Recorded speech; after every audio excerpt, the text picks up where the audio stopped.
Olá, boa tarde. Sejam bem-vindos à nossa banca de apresentação de trabalhos do tema da saúde, na quinta edição do Congresso Interdisciplinar de Pesquisa, Iniciação Científica e Extensão do Centro Universitário Metodista Isabella Hendricks.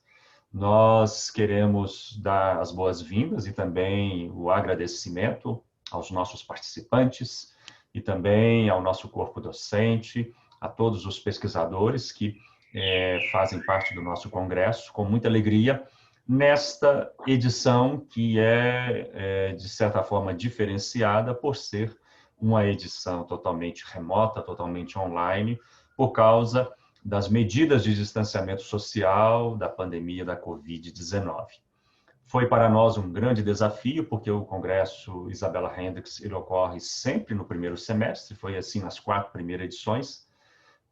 Pensamos em cancelar o Congresso e depois discutimos e decidimos por adiá-lo para o segundo semestre. Temíamos que não alcançássemos um número expressivo de participantes se fizemos essa decisão estratégica, optando, quem sabe, ter 25% da média histórica de participações. Nós agradecemos aos nossos pesquisadores e participantes, porque nós atingimos 75%. No meio de uma pandemia e um evento totalmente online, que é muito recente para os congressos científicos, nós estamos muito satisfeitos, o que confirma e consolida o Congresso Isabella Hendricks pela sua abrangência na sua 5ª edição e também a participação de pesquisadores de todo o país. Nós queremos deixar desde já convidá-los para a palestra que vai ter hoje à noite, a última palestra, a palestra de encerramento, que é justamente com a presença da Patrícia, que é uma especialista, é CEO, numa empresa de inovação e tecnologia, e o tema da palestra é Startup e treinamento para consultoria e startups, mais especificamente, descomplicando a inovação em startups. Convido vocês para participarem dessa palestra, ao mesmo tempo em que deixo aberta a possibilidade para que nos reencontremos na 6ª edição do Congresso. Estamos todos online, mas, obviamente, que queremos retomar a experiência presencial e aí, quem sabe, em 2021, se Deus permitir e nós houvermos conseguido vencer essa pandemia, quem sabe você venha a Belo Horizonte, esteja conosco no nosso campo, tome um café e nós possamos continuar a falar de ciência. Mas sem muitas delongas, nós queremos abrir a apresentação de trabalhos justamente hoje. E nosso primeiro trabalho é o trabalho que vai ser apresentado pela Ana Carolina, Aguilar Estevam, de título Toxoplasmose. Vamos então acolher a Ana Carolina. Boa tarde a todos. A gente vai começar então sobre a toxoplasmose, Então, o nosso trabalho tem o título de toxoplasmose e os componentes do nosso trabalho foi eu, Ana Carolina, Fernando Almeida, a Isabella Carolina, a Amanda Assunção, a Maria Luísa e a professora Miriam, que foi a nossa orientadora. A gente realizou esse trabalho no início de 2018. Fazer só uma breve introdução sobre a doença, só para a gente entender a importância e a relevância do nosso trabalho. Então, a toxoplasmose, ela é uma doença parasitária e ela é uma infecção causada por um protozoário chamado Toxoplasma gondii. E esse toxoplasma ele é encontrado nas fezes de gatos e outros felídeos, que são hospedeiros definitivos dessa doença. Ou seja, é nesses animais, nos gatos e nos felídeos, que o protozoário ele se reproduz e ele se matura. E logo após, ele pode se hospedar em humanos e outros animais, que são os hospedeiros intermediários, que é onde a gente vai ter as larvas. Ela é transmitida pela ingestão de água ou alimentos contaminados, ou seja, por via oral, e é uma das zoonoses, doenças transmitidas dos animais para os humanos, mais comuns em todo o mundo. A fase aguda da doença, ela tem cura, mas o parasita ele pode persistir durante toda a vida da pessoa e em outros momentos manifestar sintomas diferentes do que o que a pessoa teve. Assim também que na fase aguda da infecção, a pessoa também pode ser assintomática, ela pode não ter sintoma nenhum e ter a infecção. Em relação à infecção crônica, a taxa de incidência ela é baixa, né, até os 5 anos de idade, e ela começa a aumentar a partir dos 20 anos de idade.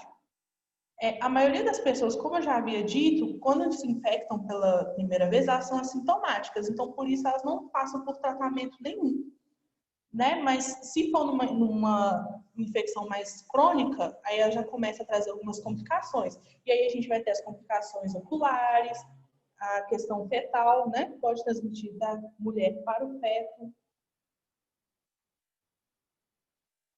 E o ciclo de vida do toxoplasma, como que a gente pega, né? A gente vai ter um hospedeiro intermediário, que ele vai estar contaminado por esse protozoário, e aí o gato, ele vai ingerir, ou o gato ou o ser humano, né, vai ingerir o músculo, né, a carne contaminada com este protozoário.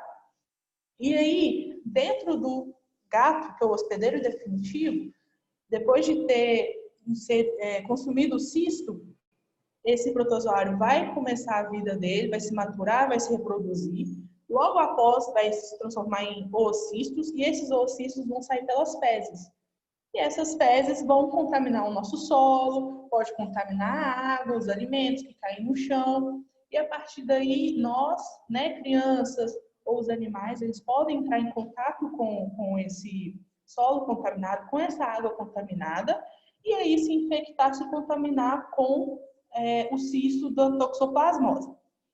E aí o ser humano contaminado com essa toxoplasmose, ele pode passar para o feto e também contaminar o feto, né? Porque a fase aguda da doença, ela passa pela barreira transplacentária. Então, ele passa pela placenta e pode contaminar o feto na fase aguda da doença. Mediante a todo o exposto que eu fiz, o objetivo do nosso trabalho maior foi ensinar para as crianças, né, os métodos necessários para se prevenir a doença e quais os cuidados necessários para a prevenção. Então, primeiro a gente escolheu a doença, né? Por ser uma doença, ela não é, embora o Ministério da Saúde fale que ela não é tão prevalente nas crianças até 5 anos de idade, mas é uma doença bastante comum, né? Então, a gente resolveu pegar essa doença e trabalhar isso com as crianças, né? Até porque é uma doença que ela tem como hospedeiro o gato, que é um animal doméstico, que é um animal muito comum, e crianças têm muito contato que adoram animais domésticos, né? Então, a gente resolveu fazer essa doença. E a gente levantou a pesquisa bibliográfica, fizemos o pré-projeto, escrevemos todo o projeto, montamos tudo, entregamos. Depois da aprovação, a gente fez a intervenção na escola, a gente entrou em contato com a escola, visitamos a escola, fizemos a nossa intervenção e logo após a gente apresentou para a banca o trabalho final. E o desenvolvimento, para explanar essa doença para as crianças, a gente montou um slide bem infantil, bem dinâmico mesmo, porque a idade escolar que a gente pegou foi de crianças de 8 anos, 9 anos, 10 anos. Foi de sexta, sétima série, mais ou menos. E aí a gente montou um slide com uma criança da idade deles, o João, que estava na idade escolar, como eles, e o João tinha um gatinho. E como todo gato, adora areia e fazer as fezes nas areias, né? Igual todo gato. E aí o João gostava de brincar nessa areia, na terra, né? E a terra estava contaminada com toxoplasma. E na hora de lanchar, o João não tinha o costume de lavar as mãos. E aí ele ia tomar o seu lanche, não lavava as mãos e acabou se contaminando com o toxoplasma. E aí, depois dessa historinha toda, a gente explicou para eles como que eles pegam a infecção, né, de um jeito bem didático. A gente usou essa imagem que eu usei no começo, mas a gente falou bem coloquial mesmo, a gente não usou termos técnicos, na linguagem que eles conseguiam entender. E aí a gente explicou o ciclo da doença, a gente explicou como que a doença circula no nosso corpo, como que é feita a higienização correta das mãos para não precisar, né, ser infectado. Aí a gente apresentou a doença para os alunos também de uma forma bem didática, usou gatinho preto, tudo, para ensinar para eles que o gatinho, embora ele seja o hospedeiro definitivo, não é necessário abandonar, né? É só tratar e cuidar, que tudo fica bem. Essa aqui é a gente apresentando, a gente ensinando eles a lavar as mãos. Logo após, a gente fez uma dinâmica com as crianças, né, para ver o que eles tinham aprendido, e a gente ficou bem surpreendido, porque eles sabiam mais do que a gente esperava, né, por ser crianças de 7, 8 anos, eles sabiam muito, muito mesmo, e aí a gente fez uma dinâmica com perguntas, né, do que a gente tinha apresentado, e eles responderam tudo direitinho, alguns fizeram comentários, a gente ficou bastante surpreso, foi bem surpreendente a nossa apresentação. Aí nós, depois de tudo que a gente apresentou, a gente levou eles no banheiro, ensinamos eles a lavar as mãos, tudo corretamente, ensinamos a maneira de lavar entre os dedos, lavar em cima da mão, lavar a unha, tudo direitinho. Para logo após, eles poderem comer a sobremesa que a gente levou para eles. A gente levou uma salada de fruta e a gente levou um livrinho do Ministério da Saúde a respeito da toxoplasmose, né? Para eles darem uma lida, para eles não esquecerem. E aí, para comer, a gente ensinou eles a lavar as mãos tudo direitinho. Nas considerações finais, como eu havia dito, a gente ficou bem surpreendido porque eles se mostraram bastante interessados, eles tinham muito conhecimento, assim, do jeito deles, mas era um conhecimento válido a respeito da doença, e isso foi muito surpreendente pela idade que eles estão, né? Então, qualquer dúvida que eles tinham, a gente tirou a dúvida deles, né? A gente falou para eles conversarem com os pais, para explicar a situação. Se tivesse algum gatinho, que era para dar remédio de verme, tratar do gatinho, para evitar essa questão de contaminação e evitar essas parasitoses futuras, né? E aí a gente concluiu a nossa intervenção assim. Foi bastante surpreendente e foi muito enriquecedor também. E essas são as nossas referências.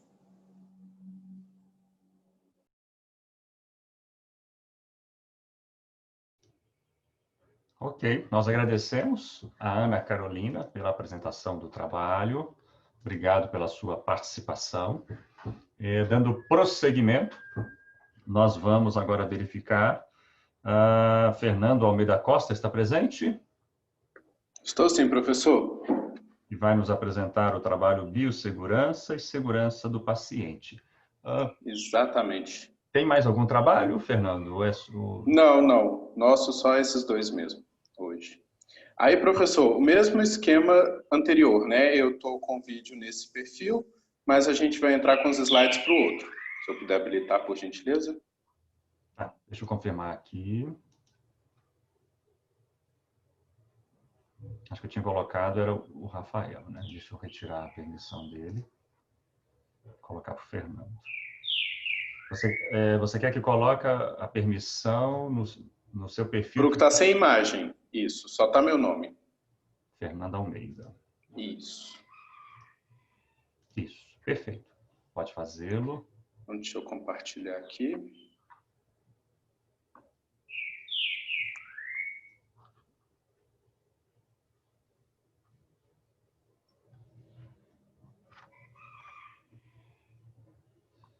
Ok. Acho que foi, né?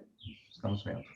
Então, vamos lá. Boa tarde a todos. Me chamo Fernando Almeida, sou aluno do 7º período do curso de enfermagem do Centro Universitário Metodista Isabela Hendricks. O nosso trabalho de hoje tem como tema biossegurança e segurança do paciente. Além de mim, temos como autores a Amanda Assunção, Ana Carolina Aguilar, a Isabela Costa, Maria Luísa e a professora Miriam Ribeiro como orientadora.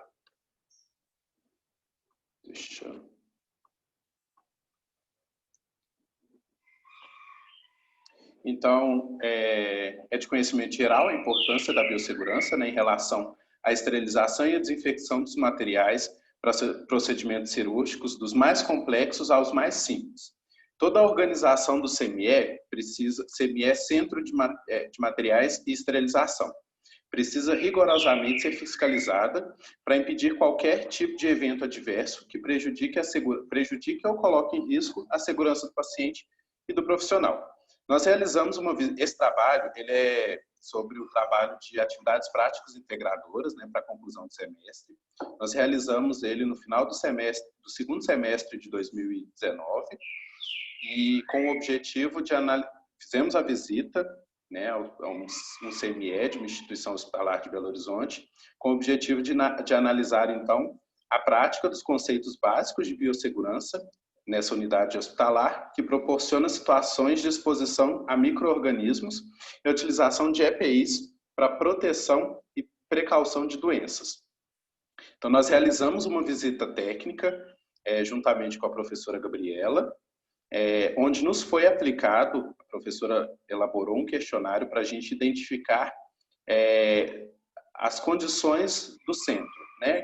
Quais são os recursos humanos, quais materiais são utilizados, qual que é a rotatividade de pessoal ali dentro. Então, nós preenchemos esses materiais, esse questionário, nós escolhemos o tema para o POP, pesquisamos na literatura sobre o assunto, desenvolvemos o POP e apresentamos no final do semestre, que, como eu disse para vocês, foi conclusão de semestre, né? Foi atividades práticas integradoras. Então, nós realizamos um POP sobre o manuseio da autoclave, né? Que é encontrada principalmente em hospitais e laboratórios, e tem como função esterilizar equipamentos e materiais por meio do calor quente sob pressão, como utensílios termorresistentes, instrumentos, tecidos, materiais biológicos. Ela contém uma câmera, né, que tem a aplicabilidade através do calor úmido e sob pressão criada internamente de desaturar as proteínas enzimáticas dos micro-organismos, causando sua destruição durante um período estipulado até alcançar a esterilização. Né, que eu vou utilizar, se é metal, se é um material mais resistente. E aí o POP foi justamente para trazer para os outros setores, né, para as outras unidades dessa instituição, o fluxograma sobre de como manusear essa CME, como que é a entrada, como que é a saída dos materiais, como que os setores têm que entregar esses materiais, né, eles têm que fazer uma higienização, né, saiu de uma cirurgia, eles têm que retirar toda a sujidade visível, embalar corretamente, levar para esse setor, né, para a CME. Lá eles vão, né, o corpo, os recursos humanos, eles vão separar esses materiais, vão identificá-los cada um, vão colocar, né, os produtos químicos, porque apesar de ser calor sob pressão, eu preciso de agentes ali para ajudar no auxílio dessa desaturação dessas enzimas, desses micro-organismos. E aqui as fotos, né, da visita técnica, como eu disse, foi acompanhado pela professora Gabriela Rossi. E aí, em vista dos argumentos apresentados, conclui-se que a qualificação profissional para a manutenção da autoclave é de extrema necessidade, como também as normas de todo setor de CME deve ser repassada e exigida para a segurança do paciente e do profissional.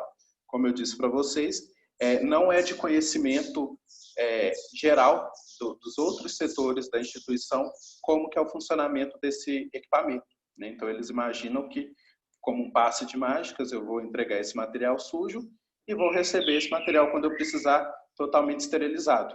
E não, existe um fluxograma, existe materiais auxiliares que eu vou precisar, além de conhecimento, é claro, para eu poder manusear esse instrumento. E aí, o nosso POP, trazendo para vocês, que foi muito bem aceito pela instituição, e as nossas referências. Muito obrigado. Perfeito. Agradecemos a presença e a participação do Fernando Almeida Costa na apresentação de seu trabalho e também cumprimentamos, né, a professora orientadora, a professora Miriam, que também está conosco. Nós vamos dar prosseguimento o trabalho Estudo sobre os Sentidos Sociais da Bioética para a área da saúde coletiva. Algum dos autores está presente desse trabalho, que é da Universidade Federal do Amazonas? Não estão presentes, né? Então, nós Faremos um prosseguimento. Soro heterólogo na profilaxia pós-exposição antirrábica humana no estado de Minas Gerais, análise epidemiológica. Está presente um dos autores? Também. Professora Miriam, você quer apresentar o trabalho?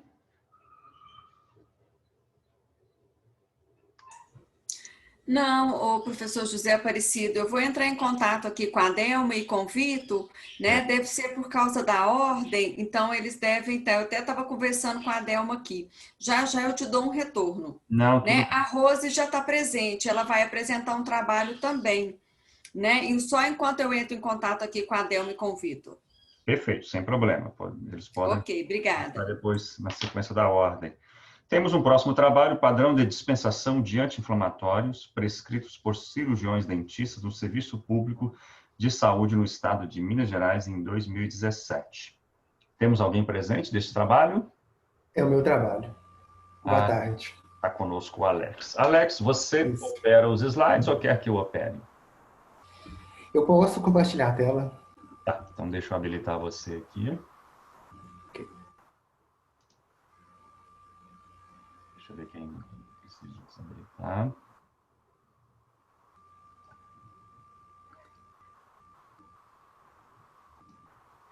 Perfeito. Pode compartilhar, Alex.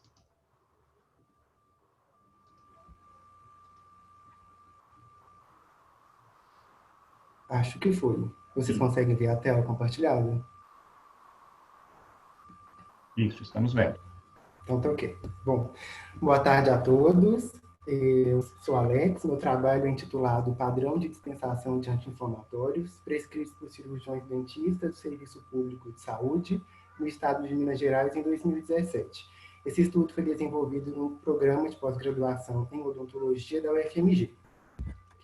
Bom, a dor é uma sensação subjetiva, sensorial e emocional desagradável, associada ao dano real ou potencial dos tecidos ou descrita em termos de tal dano. Acredita-se que a dor seja a principal causa que leva cerca de 75% a 80% das pessoas a procurarem serviços de saúde no Brasil. Considerando as dores dentárias, alguns estudos relataram uma prevalência que variou de 14,8% a 21% em adultos brasileiros. A grande maioria das condições dolorosas de origem dentária, como as pulpites e os abscessos, são processos agudos e de natureza inflamatória. O adequado manejo destas condições consiste na identificação da causa, no correto diagnóstico e no tratamento clínico resolutivo. Quando necessário, a prescrição de medicamentos pode auxiliar na cicatrização dos tecidos, na modulação da resposta inflamatória e também no bem-estar dos pacientes. Como o manejo clínico da dor é relativamente comum na prática odontológica, os anti-inflamatórios não esteroidais, os AINES e os analgésicos são os medicamentos mais prescritos por cirurgiões dentistas. Os AINES são fármacos cuja ação farmacológica acontece pela inibição não seletiva das enzimas ciclooxigenases, as COX. Esse grupo terapêutico apresenta composição química heterogênea, mas compartilham determinadas ações, como a redução do edema e o alívio da dor. Essa classe inclui fármacos como o ibuprofeno, diclofenaco e a nimesulida. Estudos conduzidos em alguns países têm relatado o aumento na frequência de medicamentos por dentistas. Na Austrália, por exemplo, as prescrições odontológicas de analgésicos aumentaram 32% no período de 2001 a 2012. Na Alemanha, as prescrições de ibuprofeno cresceram 26% em um período de 4 anos. Entretanto, também é crescente os casos de efeitos adversos e de overdoses associados ao uso de medicamentos. No Reino Unido, entre 2012 a 2014, foram notificadas 48 overdoses não intencionais associadas ao uso do paracetamol para o manejo da dor dentária. Entre 2014 a 2016, foram notificados 164 casos. Apesar dos AINES serem amplamente consumidos no mundo todo, os estudos de base populacional sobre os padrões de prescrição destes medicamentos na odontologia ainda são escassos na literatura. Além disso, É sugestivo que a desigualdade social, a pobreza e características dos serviços de saúde exerçam influência na prescrição e utilização dos medicamentos para o manejo da dor e da inflamação. Sendo assim, nós desenvolvemos uma pesquisa que teve por objetivo analisar as prescrições odontológicas de anti-inflamatórios dispensadas no Serviço Público de Saúde aqui no estado de Minas Gerais no ano de 2017. Nós conduzimos um estudo epidemiológico, o qual foi aprovado pelo Comitê de Ética em Pesquisa da Universidade Federal de Minas Gerais. A abordagem ecológica em epidemiologia, ela permite entender de forma contextualizada como as condições de vida, a interação dos indivíduos em sociedade e a distribuição de renda afeta a saúde das populações. Foram analisados dados secundários do Sistema Integrado de Gerenciamento da Assistência Farmacêutica aqui do estado de Minas Gerais. Foram incluídas à amostra prescrições odontológicas de anti-inflamatórios não esteroides registradas no CIGAF de janeiro a dezembro de 2017. Os medicamentos dispensados eles foram classificados de acordo com o Anatomical Therapeutic Chemical, ou Sistema TC. Já para mensurar o volume das prescrições, nós utilizamos a dose diária definida, ou DDD, sendo a taxa DDDs por 1.000 habitantes por ano o desfecho do estudo. O uso do sistema TC-DDD proposto pelo OMS permite a padronização de grupos de medicamentos e representa uma métrica estável para estabelecer comparações entre diferentes regiões e analisar tendências de uso de medicamento ao longo do tempo. A análise estatística descritiva dos dados foi feita por meio de cálculo de proporção, medidas de tendência central.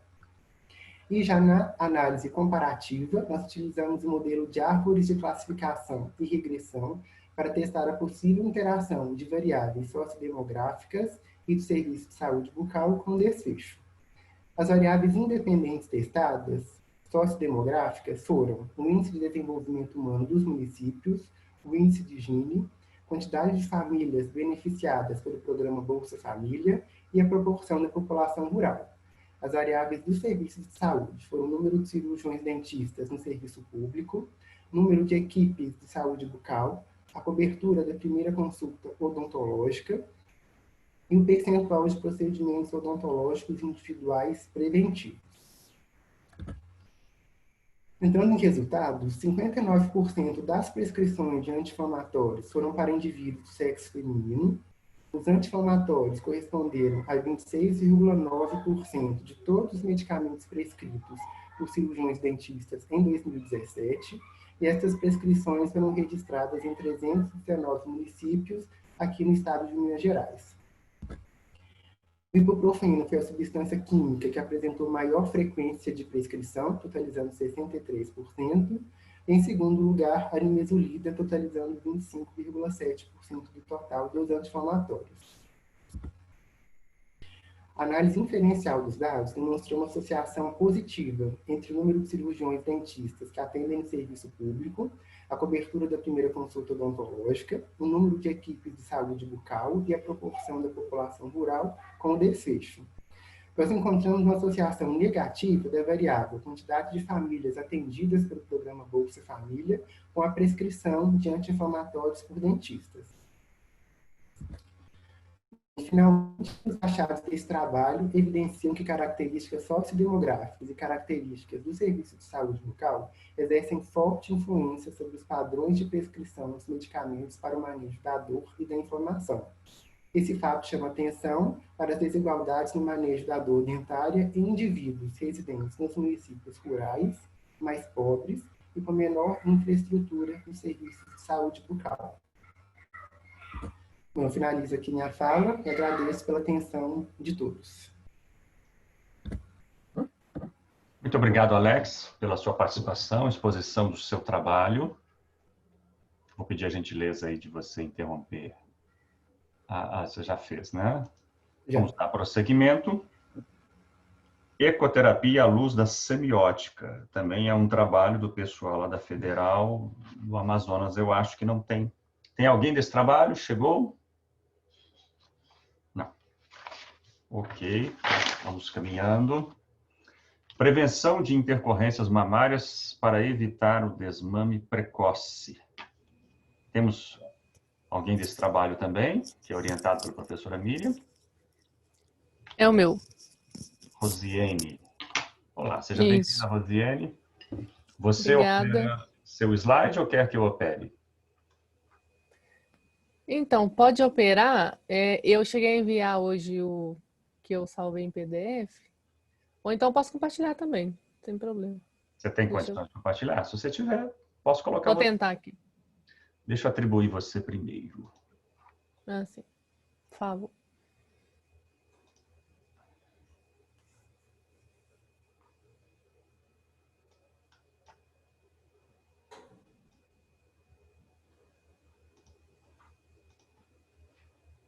Isso. Pode compartilhar. Só um momento.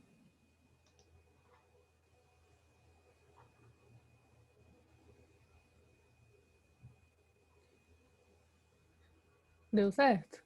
Tá chegando, vamos... Isso, agora sim. Tá... Você parece que, se eu não me engano, você compartilhou Google Chrome, não? Um navegador ou é um PDF? Esse aqui é o PDF. Tá, mas ele está aparecendo para a gente No apenas... navegador, né? Passa um slide para a gente ver. Ele está no navegador, o seu PDF? Então, o que abriu para mim aqui foi pelo Explorer. Tá, você pode fazer o seguinte, no caso você tem que clicar no arquivo com o mouse direito, senão ele vai direto para o seu... qual que é o título do trabalho? Tá. O título é Prevenção de Intercorrências Mamárias Deixa eu ver aqui. para evitar o desmame precoce. Ele está abrindo no Explorer mesmo. A gente tem que aí, no caso, abrir com o mouse direito para ele abrir com um programa. Mas eu abro aqui para você. Ou então eu abro no PowerPoint mesmo. Desabilita aí o compartilhamento, que eu vou tentar o meu aqui. Cancela isso na Pronto. parte anterior. Deixa eu verificar se eu consigo fazê-lo.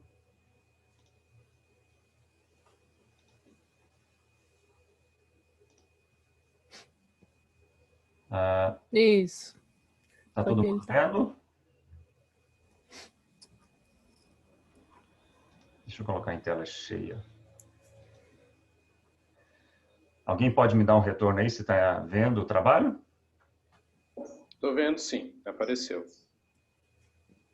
Tá. Sim, está tudo ok aqui na apresentação, professor. Ok, deixa eu ver se eu consigo fixar. Fixar o vídeo da Rosiane, mas... Isso. Ok, Rosiane, pode ficar à vontade. Ok, obrigada. Então, pessoal, boa tarde. O tema do nosso trabalho foi também o tema da nossa conclusão de curso, né? Nós fizemos esse tema no nosso TCC, no segundo semestre de 2019, e foi aprovado, inclusive, pela revista, né, Isabela. A gente está aguardando ansiosamente pela publicação.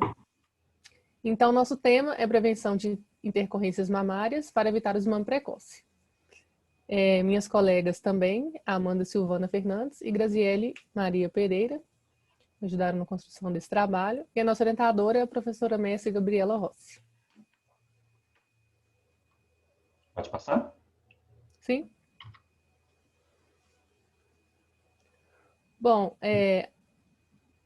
começando aqui, né, introduzindo, a manutenção do aleitamento materno é vital para a promoção da alimentação saudável, né, para a prevenção de distúrbios nutricionais de grande impacto em saúde pública. Então, nós temos o aleitamento materno como um dos objetivos do desenvolvimento do milênio para reduzir a mortalidade infantil. Então, aqui a gente quer frisar, né, a importância do aleitamento materno. Nós temos o caderno do Ministério da Saúde, o número 23, ele é todo voltado para essa questão, né? Ele mostra que realmente o aleitamento materno, principalmente o exclusivo, até os 6 meses de vida, somente o aleitamento materno, né, sem complementar com água, né, e nenhum outro tipo de alimento, somente o leite materno, né, ele é imprescindível e essencial para diminuir esses problemas que nós temos de saúde pública, como diabetes, como obesidade, como hipertensão. Vai evitar também diarreias, vai evitar doenças respiratórias. além de contribuir psicologicamente, né, para a saúde desse bebê. Então, é algo que não é só momentâneo, é algo que vai acompanhar esse indivíduo, né, tanto na fase infantil, adolescente, até a fase adulta. Problemas enfrentados pelas puérperas, né, que são as mães que acabaram de ter seus bebês, durante o aleitamento materno, podem causar a interrupção da amamentação, caso não identificados precoce e corretamente. Essas mães, né, que estão amamentando, elas precisam de um suporte ativo e informações precisas para se sentirem confiantes, né, nesse processo do aleitamento materno. Todavia, o Ministério da Saúde também reconhece que essas informações oferecidas pelos profissionais de saúde, ela costuma ser mais passiva. Então, tem essa questão de que os profissionais de saúde, eles precisam ser mais ativos, eles precisam dar mais esse suporte para essas mães, para que elas continuem no aleitamento materno, não só comecem, mas que elas né, continuem o aleitamento materno até o período adequado. Pode passar, por favor. Então, os objetivos desse trabalho é discorrer sobre as principais intercorrências mamárias que vão levar ao desmame precoce e evidenciar a atuação do profissional de saúde para a prevenção, né, desse desmame precoce. Pode passar, por favor. Então, aqui, a nossa metodologia. Nós fizemos uma pesquisa bibliográfica descritiva, né, com abordagem quantitativa. Nossas bases de dados nós utilizamos foi através da Biblioteca Virtual de Saúde, né? Nós encontramos pelo BDENF, pelo LILACS, pelo Medline. Os nossos escritores foram Cuidados de Enfermagem e Aleitamento Materno, onde nós encontramos 5 artigos, Pré-natal e Desmame Precoce, onde nós encontramos, ali parou para mim ali, mas deixa eu ver se eu acho aqui. Mas eu vou continuar aqui. Educação em Saúde e Aleitamento Materno foram 7 artigos. Intercorrências mamárias, aleitamento e aleitamento foram 2 artigos. Né? Então, somando, esses foram nossos descritores.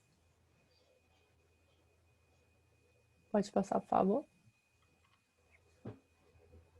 Como critérios de inclusão, né, para selecionar os artigos. Escolhemos aqueles de língua portuguesa, o texto integral disponível gratuitamente, do ano de 2014 e 2019, somando um total de 16 artigos para a nossa discussão. Pode passar, por favor. Então, aqui discorrendo um pouquinho, né, sobre a nossa pesquisa, focando aqui na educação em saúde no pré-natal, né, e as influências que tem para o aleitamento materno. Então, como a gestação é um período de várias transformações hormonais, psicológicas e físicas, né, é um momento único na vida da mulher, onde todo o seu organismo vão sofrer intensas modificações, o Ministério da Saúde, ele lançou esse programa, né, que é o pré-natal. É um programa estabelecido que vai objetivar garantir o desenvolvimento saudável tanto da criança como da mãe, né, seguindo até num parto adequado, para diminuir as complicações maternas e neonatais. Então, no pré-natal, né, assim que a mãe descobrir que está grávida, ela vai ser acompanhada pelo centro de saúde, né, tem também pré-natal em instituições particulares, onde ela vai fazer todos os exames, né, ela vai ser acompanhada e ela vai receber todas as orientações na gestação para evitar o mínimo de complicações possíveis para ela e para o bebê. Né? Então, o papel de influenciar o início e a continuidade do aleitamento materno, né, e as orientações prestadas durante esse período são de importância significativa, né, tanto para o começo como para a duração do aleitamento materno. Então, é imprescindível essa ação, né, que os profissionais de saúde vão ter com a mãe lá no pré-natal. Pode passar, por favor. Então, o aparecimento de problemas como a pega incorreta, o mau posicionamento do bebê, engurgitamento, fissuras, vão levar ao desmame precoce, porque essa mãe vai sentir um incômodo, né? A criança também, ela vai se sentir desconfortável, né? Porque tem a questão, tem esse vínculo, né, de mãe e filho, então os dois vão sentir esse desconforto, né? Além dessa agressão física, né, que vai ter para a mulher, né, em questão dos seus seios, né, as fissuras, né, e tudo que pode ocasionar, né, as lesões que podem ocasionar. Então, os profissionais eles devem objetivar a prevenção do aparecimento dessas complicações. Então, ali, novamente, né, frisando que o aleitamento materno ele é uma estratégia natural de vínculo, né, afeto, proteção, nutrição. É um período em que o bebê vai desenvolver todas as potencialidades humanas. É nesse período em que é desenvolvido tudo o que seremos, né, na fase adulta, e colaborando no desenvolvimento e crescimento sadio, diminuindo a mortalidade infantil. Pode passar, por favor. Então, aqui, o desmame precoce relacionado às intercorrências mamárias. Como isso é gerado, né? Então, as complicações com as mamas, elas são as maiores responsáveis pelo desmame precoce. Por que a criança não amamentou exclusivamente? Geralmente, por causa das complicações. Então, as fissuras, né? Elas são causadas pela pega incorreta do bebê no momento da amamentação. A produção excessiva de leite, né? Quando não tem esse esvaziamento, essa ordenha, né, das mamas pode causar engurgitamento mamário, né? A pega incorreta e a formação de fissuras podem levar a mastite, né, que é uma infecção das mamas. E o abscesso mamário, ele acontece também quando a mastite não é tratada. Então, uma coisa pode levar a outra. Por isso que é imprescindível, né, é muito importante que o profissional de saúde saiba identificar precocemente, né, para que não agrave e a amamentação não seja interrompida. Pode passar, por favor. Então, a nossa amostra, né, o trabalho total, né, todo o trabalho, o referencial teórico e a introdução constou de 25 referências e para abordagem dos resultados, né, como eu já havia dito, utilizamos 16 artigos. Pode passar, por favor. Então, aqui na tabela 1, né, nos nossos resultados de discussão, nós temos a relação dessas medidas preventivas que foram propostas, né, pelos autores dos artigos versus a frequência. Então, o que nós identificamos que os autores descreveram foram posição e pega correta, a orientação para a prevenção das complicações, a ordenha, o banho de sol, a massagem e a higiene das mamas. Então, nós temos aqui a frequência com que essas orientações aparecem nos artigos. A posição e a pega correta é a principal medida preventiva que aparece, né, sendo citada 11 vezes. 6 vezes, né, foram citados aqui orientação para prevenção e a ordenha. O banho de sol e a massagem foram citados 5 vezes. E a higiene das mamas foi citada somente uma vez. Pode passar, por favor. Então, aqui nós transformamos isso num gráfico, né, de porcentagem, que é a frequência relativa, né, dessas medidas preventivas apresentadas. Nós temos 32,30%, né, posição em pega correta. Temos orientações para prevenção das complicações e a ordenha com 17,60%. O banho de sol e a massagem, 14,70% e 3,10% a higiene das mamas. Pode passar. Então, discorrendo um pouquinho, né? A posição em pega correta, que foi mais citada, é a maior causa de intercorrências mamárias, né? Que vai causar o trauma mamilar. Então, quando o bebê ele não consegue pegar corretamente, quando a mãe não é ensinada qual a forma correta dessa pega, né, vai causar aí esses traumas mamilares e vai ter um incômodo muito grande, onde a mãe até pode parar com a amamentação, né?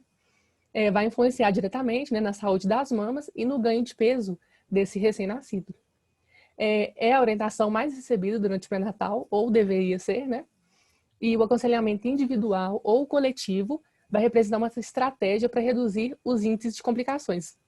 Então, essa mãe, ela pode ser orientada tanto individualmente, lá no centro de saúde, no pré-natal, ou até mesmo em grupos, né? Grupos de educação em saúde também funciona. Pode passar, por favor. Então, as orientações, né, gerais dos profissionais de saúde para a prevenção dessas complicações foi citada 17,6%. É idealizado, né, que essas orientações sejam iniciadas no pré-natal, estendendo-se para a maternidade.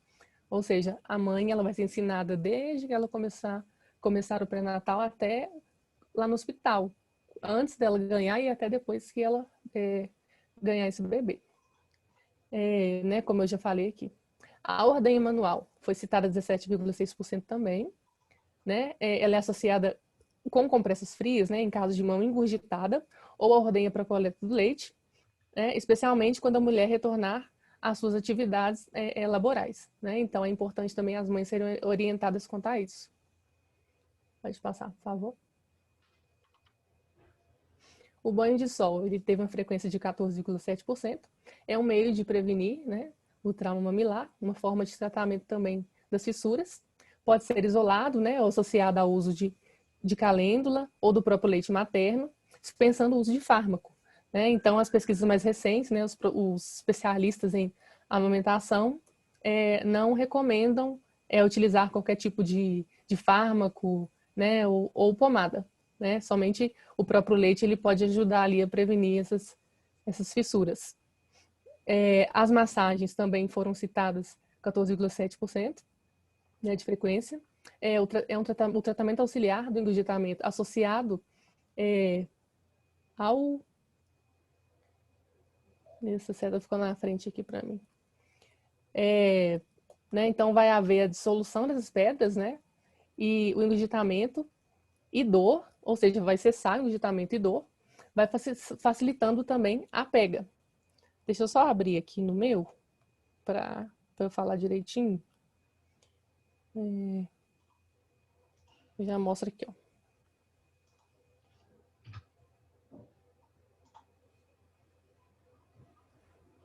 Isso, então, empedramento do leite, né, com a dissolução dessas pedras, vão reduzir o engurgitamento e a dor, facilitando a pega. Devem acontecer de forma delicadas para evitar lesões na pele, né? Então, a mãe também tem que ser orientada quanto a isso, né? Não fazer de qualquer forma. Então, por isso que é necessário um profissional, né, atento, explicando os detalhes para essa mãe. Pode passar, por favor.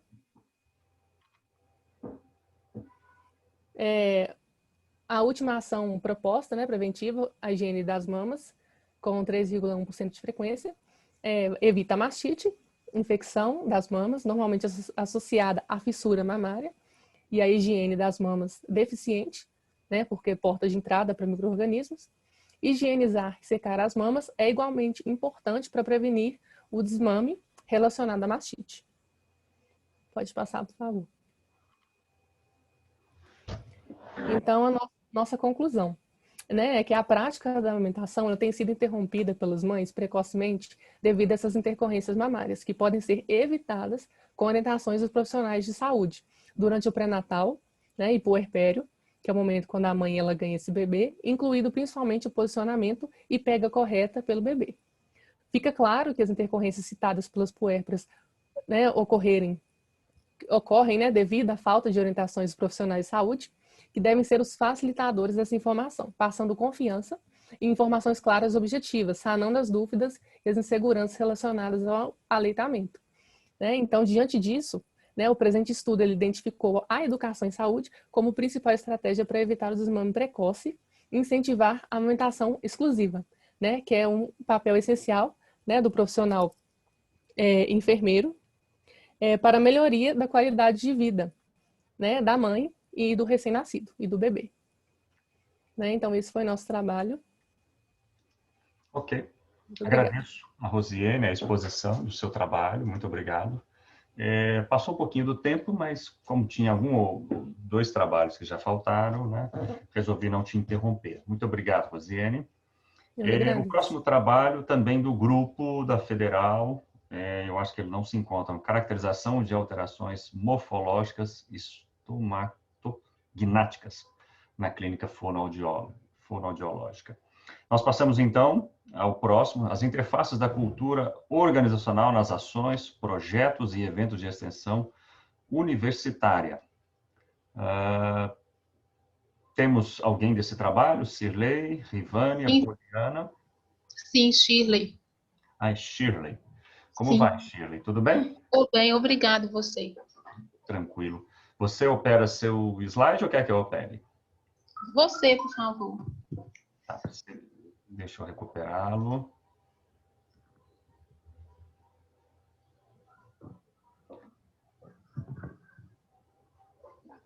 eu estou com 3 trabalhos aqui. Deixa eu ver se é esse. Você me enviou? Eu acho que... Enviei. Se não tiver fácil aí, eu tento operar aqui. Deixa eu verificar. Eu acredito que... eu estou... Não, eu estou sem ele aqui. Eu vou Eu te te habilitar. enviei ele no dia 24. Ou eu salvei, ou então agora não estou encontrando. Vamos ver se funciona. Tá Deixa eu bom. colocar você como co-anfitriã. Eu acho que está funcionando bem, está todo mundo conseguindo operar, então acho que está tudo tranquilo.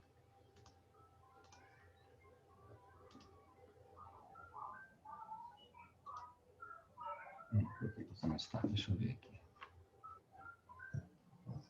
Isso, pode tentar passar, por favor, Shirley.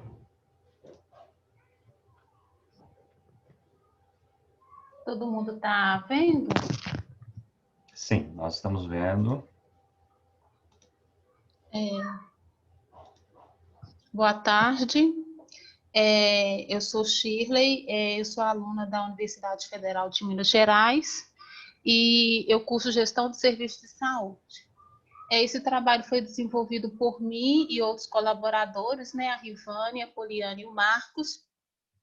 E nós vamos discorrer nesse período sobre as interfaces da cultura organizacional nas ações, projetos e eventos de extensão universitária. É um relato de experiência.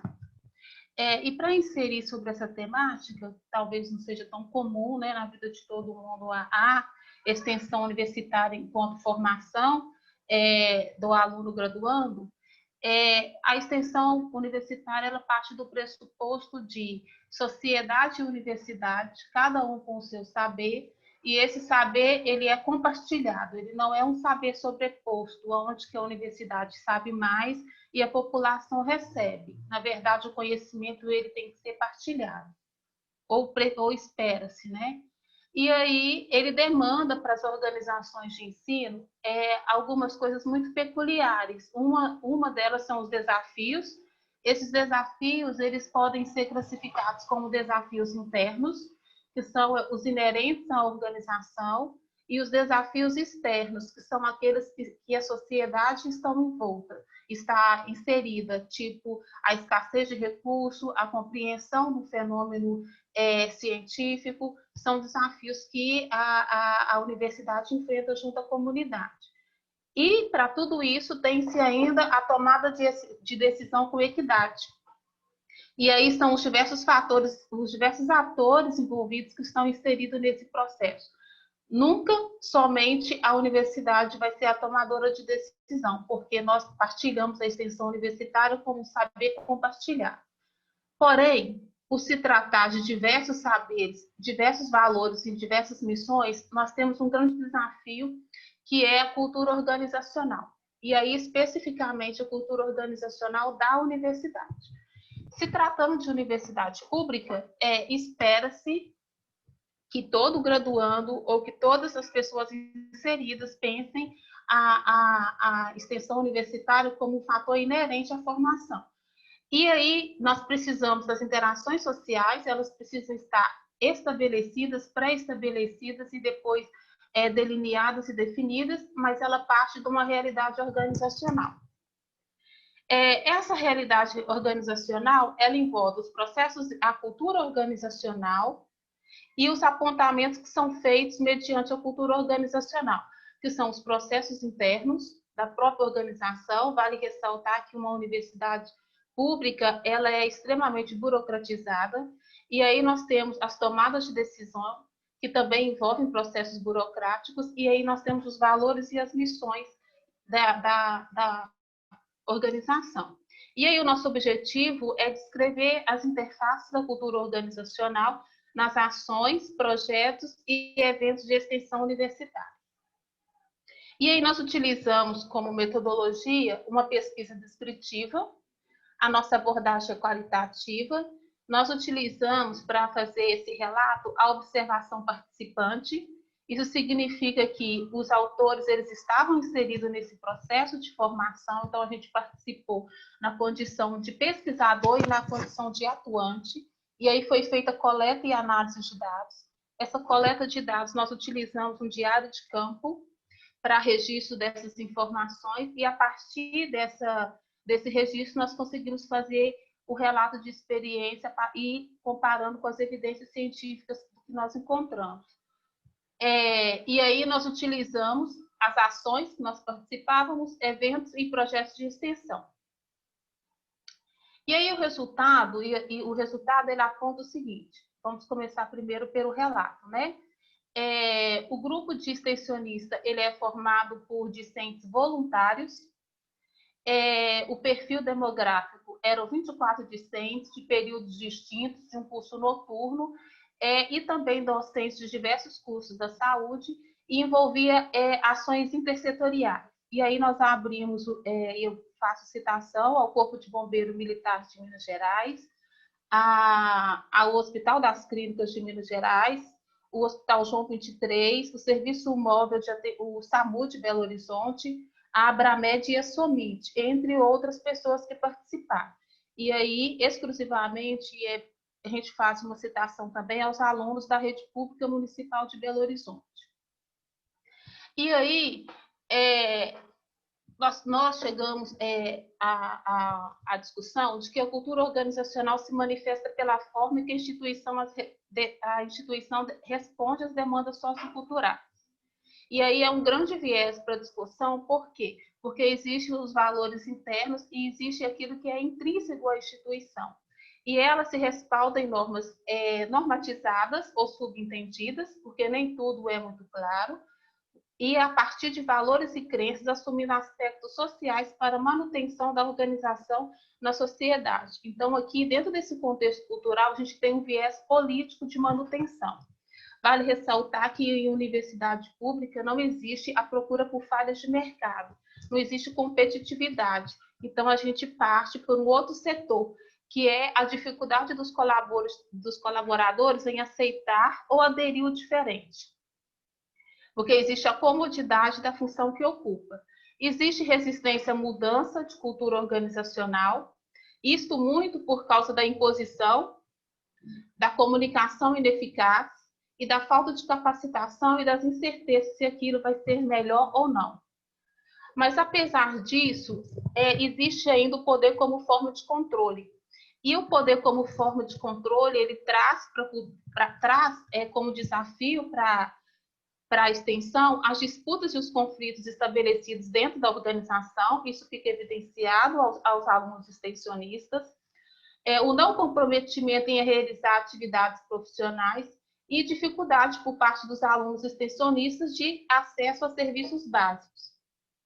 Então, a gente consegue discutir, consegue concluir, consegue inferir que há uma dificuldade em aceitar o protagonismo discente desde a formação e se manifesta em conflitos de interesse, demandando a todas as instâncias adaptações ao fazer e aos processos decisórios.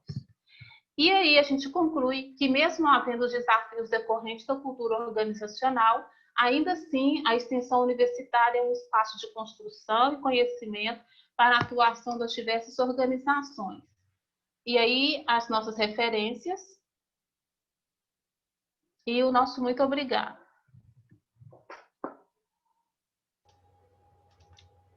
Obrigado, Shirley, pela apresentação do seu trabalho, sua participação aqui conosco, principalmente por nos ajudar a meditar num tema importante que é a extensão relacionada à cultura organizacional. Você pode, por gentileza, aí, desabilitar o compartilhamento. Agora nós teremos o uso de substâncias psicoativas e o estado mental. Temos alguém desse trabalho? Não, né? Nós temos, então, um trabalho do Rafael. Rafael está aí conosco? Estou sim, está me ouvindo? Sim, está um pouquinho baixo. E agora? Agora melhorou. Agora nós estamos ouvindo você. Você Então, tá opera bom. seu slide, Rafael? Opero sim. Deixa eu habilitar você. Nós estamos aqui agora, seria apenas o nosso sexto trabalho. Depois acho que nós temos ainda mais um trabalho da Silvia. É isso, Silvia?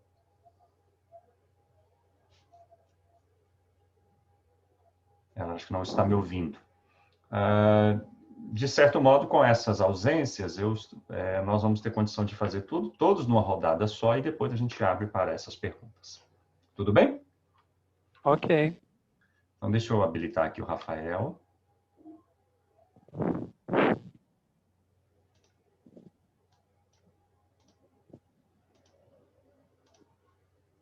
Pronto?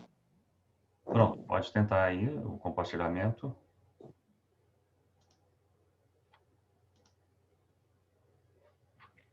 Peraí, para qual que você colocou? Você tem mais de um perfil, né? Deixa eu verificar. É isso, correto. Não é esse, não, é o outro.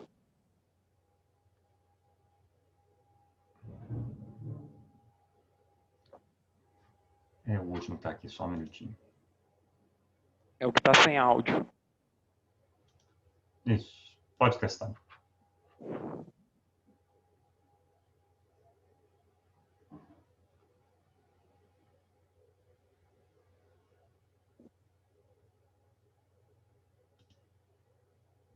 Todo mundo vendo aí?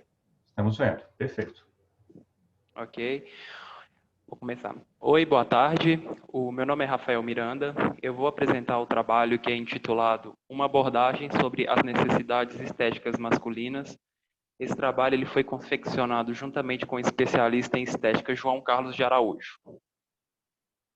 Bom, o mercado da beleza.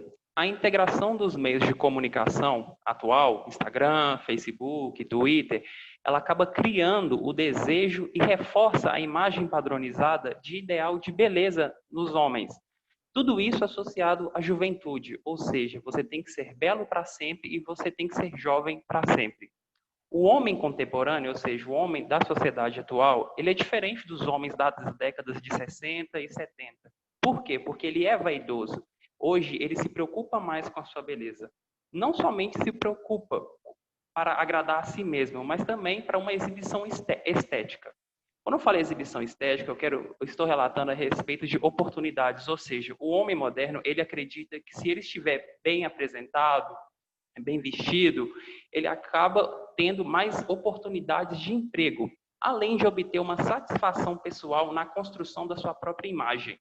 Ao mesmo tempo que ele se preocupa com a própria aparência, ele acaba, de forma inconsciente, admitindo suas fraquezas, sensibilidades e suas imperfeições que precisam ser corrigidas. Em relação à renovação estética, a indústria de cosméticos, ela percebeu que há um aumento na procura de produtos e passou a desenvolver linhas específicas voltadas para o público masculino. Mas vale ressaltar que essa produção não é expressiva quando comparada aos produtos da linha feminina. A disseminação de a beleza é para todo mundo, que é imposta pelos meios de comunicação citados anteriormente, ela acabou proporcionando uma valorização do mercado da beleza masculino, como cirurgias estéticas voltadas para esse público masculino, salões de beleza voltados para o público masculino e também clínicas de estética que acabam adotando alguns procedimentos que atraem mais o público masculino e não o feminino. Em relação à vaidade, o termo vaidade, ele perdeu aquele preconceito que existia antigamente, que era o quê? Você era vaidoso, você era uma pessoa metida, você queria aparecer para alguém. Esse conceito ele caiu por terra. E atualmente é de grande importância analisar os padrões de consumo do homem moderno e verificar a percepção destes frente à sua condição estética. Bom, os objetivos desse trabalho foram: objetivo geral, identificar as necessidades estéticas masculinas. Os objetivos específicos foram fazer um levantamento estatístico observando na busca por tratamentos estéticos, evidenciar o comportamento masculino frente ao mercado estético e, por fim, discriminar os padrões de consumo de cosméticos. A metodologia utilizada nesse projeto foi a aplicação de um questionário na forma na plataforma Google Formulários. Esse questionário ele foi formulado com perguntas e respostas fechadas para evitar o máximo de viés na coleta dos dados. A amostra ela foi selecionada por conveniência e ela deveria estar dentro dos critérios de seleção, dos critérios de inclusão, que são autorizar a publicação dos dados para fins acadêmicos, serem do sexo masculino, com faixa etária de 18 a 55 anos. Os critérios de exclusão foram serem antagônicos aos critérios de inclusão citados acima. Continuando com a metodologia, depois das respostas, as respostas obtidas pelo questionário, elas foram armazenadas em planilhas, que já foram fornecidas pelo próprio Google Formulários, e os resultados, ele tem forma de visualização em gráfico ou também em tabulação, que é a forma bruta da planilha. As análises estatísticas, elas levaram em conta o tempo de tratamento estético, idade, frequência de visitas aos centros estéticos e a subjetividade de felicidade sobre os resultados. O desenvolvimento da pesquisa, ela atendeu aos critérios éticos baseado na Resolução 510 de 2016, ressaltando que os voluntários concordaram com esta pesquisa após aceitarem o termo de consentimento livre e esclarecido, no qual o terceiro parágrafo deixava de forma explícita a autorização e utilização dos dados para fins acadêmicos, desde que sejam preservadas as identidades dos mesmos. Os dados brutos de possível identificação dos voluntários, eles permaneceram em sigilo pelos proponentes dessa pesquisa e também pela equipe editorial da revista, na qual o artigo foi aceito para publicação. Bom, em relação aos resultados, esse é o primeiro resultado, o primeiro gráfico em relação à importância da aparência, aonde 94% dos entrevistados, eles informaram que a aparência é importante, e quando questionados em relação ao porquê que eles têm essa afirmação de que a aparência é importante, podemos observar aqui que 59,5% dos entrevistados, eles selecionaram a opção de bem-estar, ou seja, ao contrário do que se pensava que poderia ser uma pressão midiática, não. Essas pessoas acham que a aparência é importante para se sentirem bem consigo mesmos.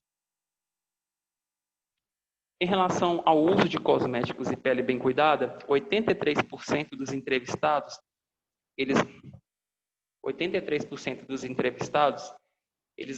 fazem uso diário de cosméticos. E quando questionados sobre quais cosméticos eles mais utilizavam no dia a dia, a maioria das respostas foram hidratantes corporais, perfumes e substâncias químicas para remoção de manchas, acne e linhas de expressão. Mas esses dados não estão mostrados aqui nessa apresentação.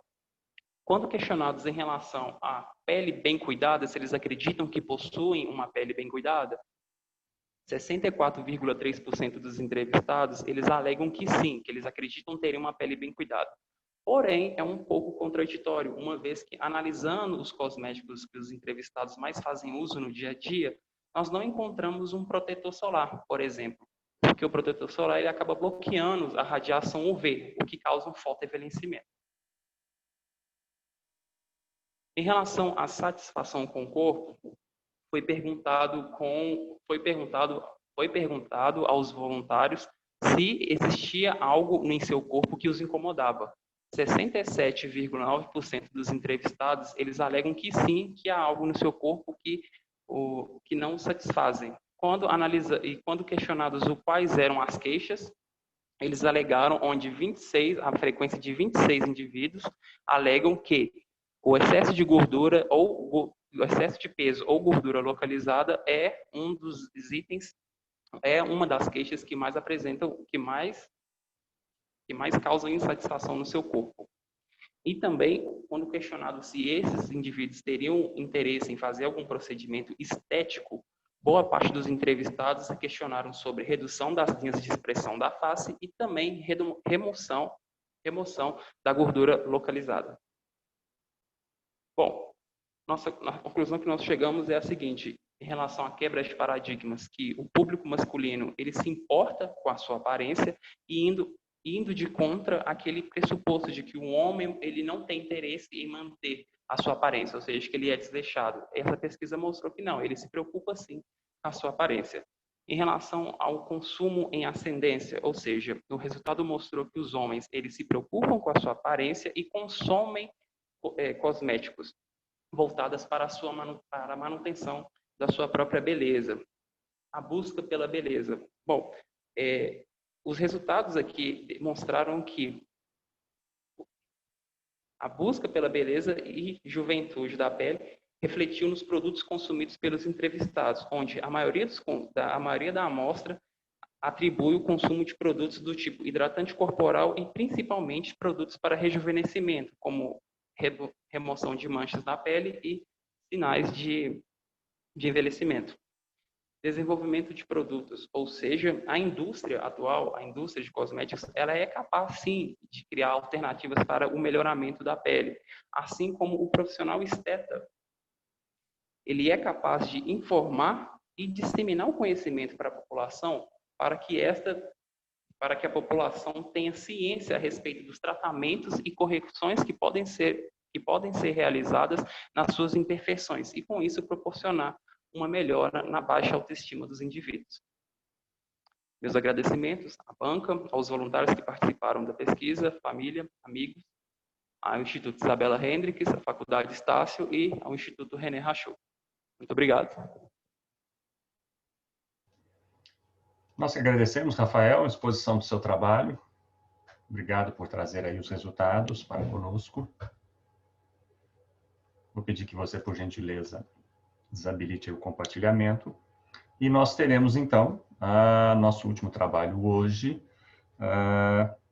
da Silvia Liberato Borges, que vai nos trazer a pandemia do coronavírus e os impactos na legislação civil brasileira, aí a partir de uma abordagem do direito. Silvia, isso. Tudo bem, você opera seu slide? Quer que eu opere? Professor, eu não fiz slide, né? Eu prefiro trabalhar sem slide. Me sinto mais confortável assim.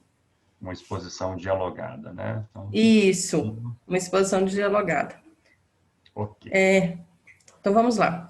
Boa tarde, eu gostaria de cumprimentar você, professor Dr. José Aparecido. Cumprimento também a todos os colegas, né, que estão aqui como participantes e ouvintes desse congresso. Agradeço ao Centro Universitário Metodista Isabella Hendricks e à professora Karine Diniz e aos membros da comissão organizadora do 5º Congresso Interdisciplinar de Pesquisa e Iniciação Científica e Extensão Universitária, pela oportunidade de compartilhar com vocês a minha pesquisa.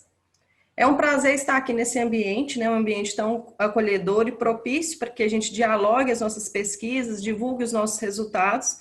Isso é muito importante, né, tanto para os estudantes quanto para os recém-formados, que é o meu caso. O meu nome é Silvia Liberato Borges e eu vou falar hoje sobre a pandemia do coronavírus e os impactos na legislação civil brasileira. Essa pesquisa foi realizada sob a orientação da professora doutora Karine Diniz. Muito se tem discutido aí acerca do novo coronavírus que se instaurou na crise epidêmica mundial que nós vivemos atualmente, demandando do Estado uma nova postura, né, uma intervenção efetiva na busca pela segurança das nações, dando início assim ao novo Código de Postura Social. Muitos têm discutido acerca desse coronavírus que instaurou essa crise epidêmica na questão ligada já ao direito, a todos os impasses e a todas as discussões que isso vem trazendo. Dentro do novo panorama trazido pela Covid, surgem os mais variados conflitos. A gente começa a pensar, por exemplo, nos embates que vão surgir a respeito do descumprimento ou não cumprimento dos contratos no direito privado que foram pactuados aí em período anterior a esse cenário. Nessa seara, surgiram questionamentos de como avaliar o evento Covid-19 nas relações contratuais, a possibilidade de se fundamentar os inadimplementos que começam a tomar corpo como uma obrigação impossível, né, de se cumprir, sobre a qual o devedor não contribuiu para o evento danoso, e o que fazer para resguardar o negócio jurídico pactuado antes da pandemia. No cerne da problemática está o amparo jurídico criado pela legislação de emergência, especialmente o regime jurídico emergencial e transitório das relações jurídicas de direito privado, o RJED. A nossa investigação científica aqui foi realizada no intuito de verificar até onde caminhou a legislação de emergência brasileira desde o reconhecimento da pandemia do Covid até setembro de 2020. Diante do cenário brasileiro vivenciado durante a crise, buscou o nosso trabalho aqui apreciar os reflexos do evento de força maior na esfera contratual do direito civil, no tocante à segurança jurídica trazida pela Lei 14.010, que é uma lei de junho de 2020. Buscando atingir esse objetivo, foram realizadas pesquisas com base no Código Civil Brasileiro, Código de Defesa do Consumidor, pesquisas de doutrinas diversas, além de renomados autores, artigos jurídicos atuais, bem como estudo e acompanhamento da legislação específica e reportagens sobre o tema. Além dessa revisão bibliográfica, foi baseado também os estudos feitos pelo site Observatório Covid-19 BR, que é um site fundado e administrado por cientistas.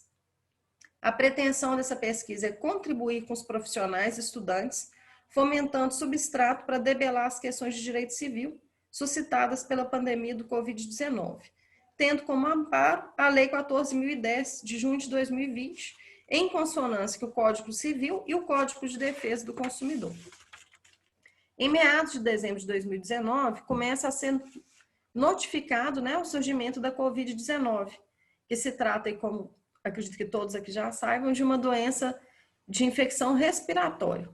A doença se espalhou rapidamente pela China, em menos de 3 meses, Aqui no Brasil, segundo o Dr. Drauzio Varela, o primeiro caso ocorreu em fevereiro de 2020. A Covid, desde então, pode circular socialmente, evoluindo aí, causando um quadro que evolui para pneumonia, insuficiências respiratórias, renais e cardiopatias. A OMS decretou oficialmente, em 11 de março de 2020, a pandemia causada pela Covid de 2019. O que se pode constatar é que a Covid deu causa a uma epidemia que vem assolando a sociedade, num efeito cascata. Nós tivemos aí que nos adaptar a uma nova forma de estudo, de interações sociais, de trabalho, de postura acadêmica, Todo o nosso seio de conhecimento, ele mudou, ele migrou. A gente teve também a redução de grande parte de renda da população, que impôs aos indivíduos novas perspectivas de conexão, interações por meio das mais variadas formas de tecnologia, aplicativos, mídias sociais, sites e vídeos.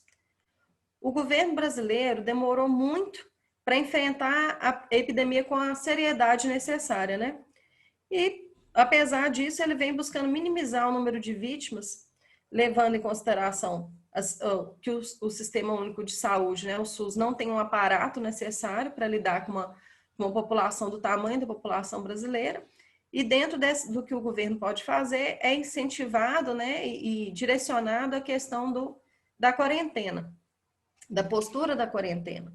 Dentro dessa postura, as pessoas começam aí a ter uma rotina de home office, E muitos comerciantes e trabalhadores passaram a desenvolver os seus negócios que antes eram físicos nesse formato de home office, venda por site, delivery de entrega. A gente tem aí que praticamente, com exceção dos comércios tidos como essenciais, todos os outros comerciantes tiveram que passar por essa fase de adaptação. Dentro dessa situação atípica, que a gente encara com o Covid, cabe questionar os institutos de caso fortuito e força maior. Dentro da conceituação de Nelson Rosenwald, ele define que força maior pode variar localmente, como guerras, tumultos, revoluções, epidemias como essa que a gente está vivendo, terremotos, tsunamis. Qualquer pessoa que não possa cumprir com as suas obrigações contratuais por forças extraordinárias pode alegar, sim, causa de força maior dentro do seu contrato. O Rosenwald, ele inclusive cita como exemplo os contratos que são feitos na Nigéria, os contratos no tocante à venda de petróleo, né? Eles têm já uma cláusula de força maior para preservar a negociação, porque é um meio bem complicado por questão de sabotagens e piratarias. Dando aí a situação do inadimplemento, a gente vai falar também sobre a questão da culpa do dolo do devedor. Quando a situação do inadimplemento não advém de culpa ou dolo do devedor, sendo decorrente do acaso, a responsabilidade do devedor é afastada, não havendo que se falar em inadimplemento conforme os artigos 233 e 234 do Código Civil. Porém, se existir no contrato cláusula que exige o cumprimento da prestação, mesmo que advenha evento em razão de força maior ou causa fortuito, o devedor será responsabilizado. Esse entendimento é dado aí pela redação do artigo 393 do Código Civil. Diante do cenário aqui já delineado pela Covid, alguns setores da economia foram impedidos de operar. Acho que a gente acompanhou isso aí, né, nas mídias, nas grandes mídias, principalmente o setor que está ligado à produção de eventos, para evitar a aglomeração de pessoas, né? E a gente já sabe que esse setor de produção de eventos, ele demanda uma atividade em cadeia de profissionais envolvidos. Então, dentro disso, a gente começa a se questionar se, quando essa pandemia passar, será que esse evento ainda será interessante para as partes que pactuaram esse acordo? Né? Se fosse entregue, quando ele vai ser entregue? Em quais condições? Será que o valor pactuado anteriormente à pandemia, ele é justo para o momento da entrega? Como que a gente pode tratar uma possível adaptação ou extinção do contrato, mitigando os prejuízos? Dentro disso aí, já é possível vislumbrar, né, que a pandemia trouxe uma crise no direito contratual, relacionada ao direito privado.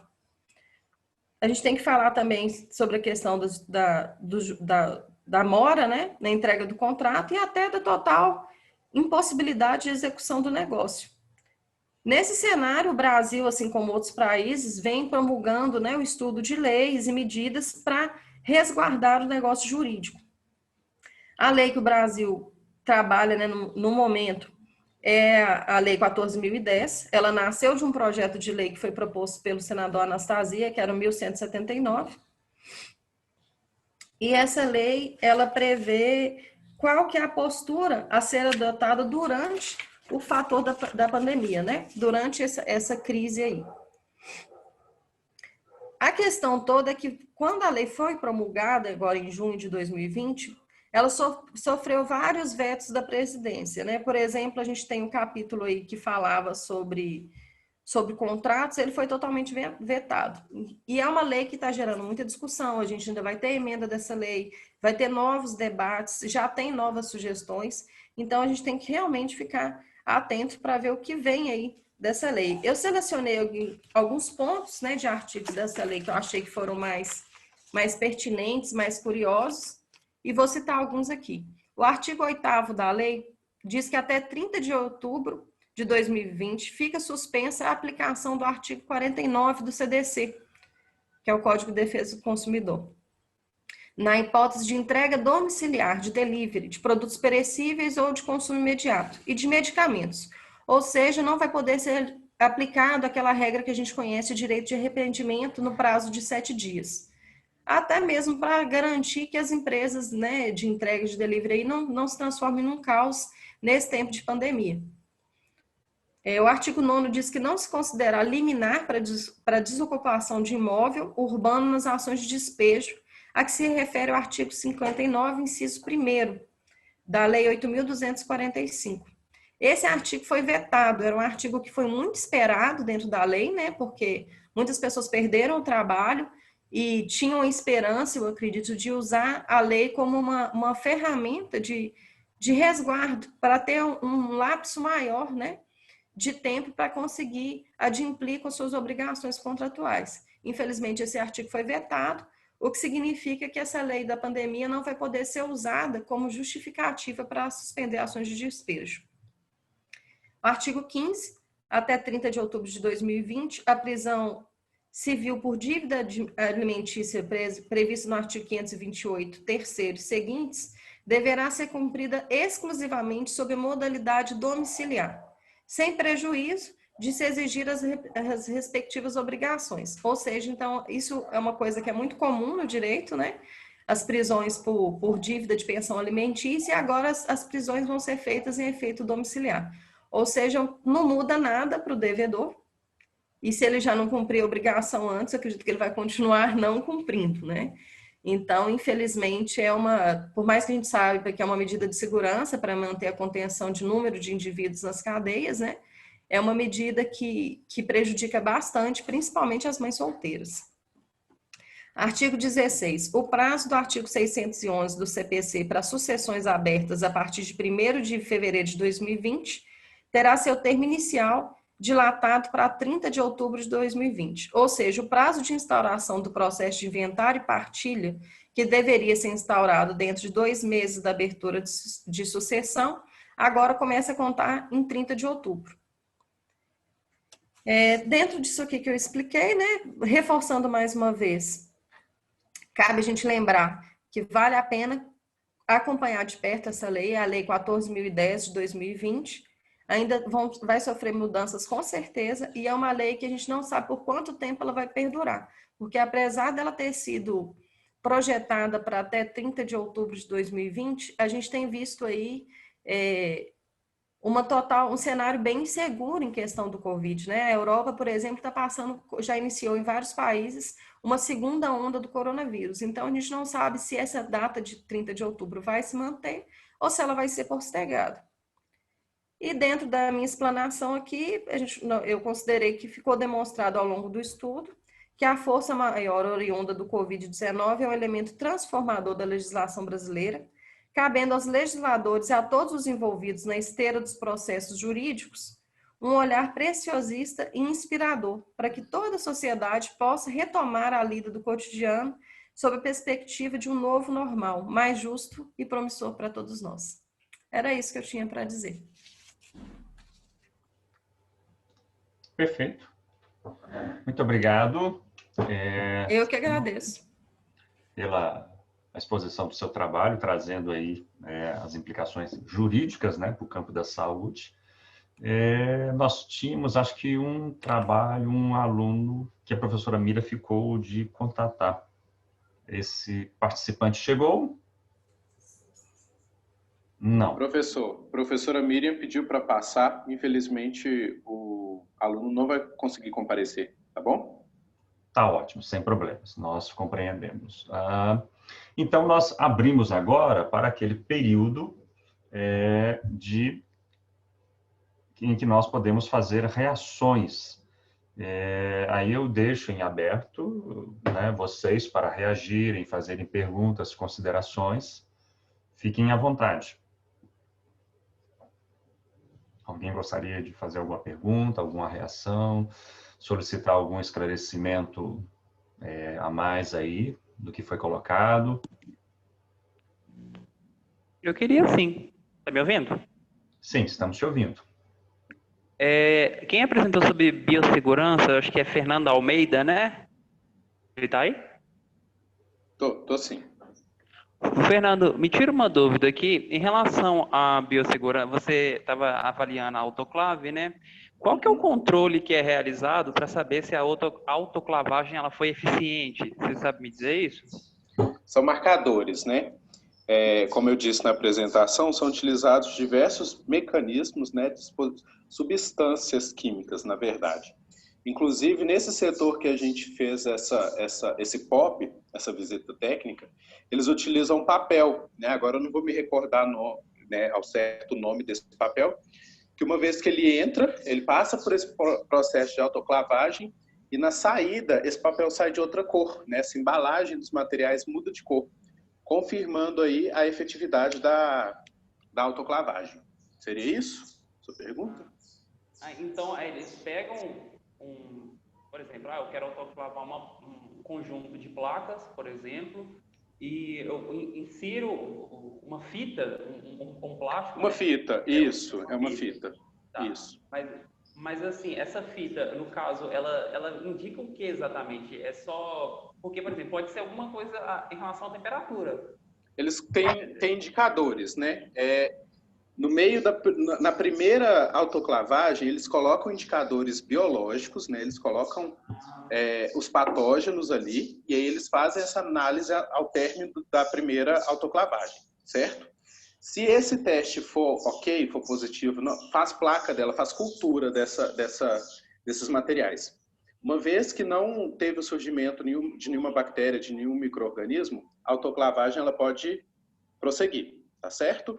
E aí os testes, né, os marcadores de eficiência são esses. É a fita, na verdade, que ela tem uma alteração de cor, e esses indicadores biológicos, tá certo?